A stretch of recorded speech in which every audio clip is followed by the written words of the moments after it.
May asawa ka na? Huwag mo akong tatawagin, Lola. Mag-aasawa pa ako. Wala pa. Girlfriend. Wala ako, single ako. O, alin malapit? Buwan o Mindanao? Mindanao. Wrong. Wrong, Lola. Bakit? Tuturo ko sa inyong tamang answer. Malapit ang buwan. Kasi natatanaw mo. Natatanaw mo ba Mindanao? Hindi. One more. Okay.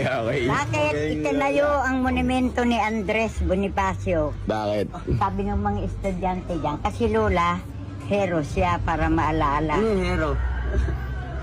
Ano? Tinapay. Tinapay. Alam nito. Kasi Lola, hero siya para maalaala ang ano. Sabi ko Rom, tandaan nyo itanim nyo sa utak nyo ang tamang answer Ano Lola ang tamang answer? Sasampalin ko kayo kako, wag nyo akong tatawaging Lola. Ano ate? Tandaan nyo itanim nyo sa utak nyo, kaya itinayo. Ikaw rin, tandaan mo. Kasi kung nakatumba, traffic. Oo nga naman. Walaan nyo, ilang taon na ako? 93. Love scars ko muna, Nay. Ikaw?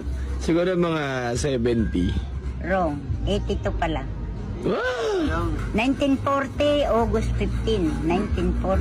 Naabutan ko pa nung panahon ng Hapon. 4 na taon na ako. Daijobu desu. O ikaw, sinong pumatay kay Kristo? Wala mo. Huwag mo mag-ano mo. Huwag mo mag-ano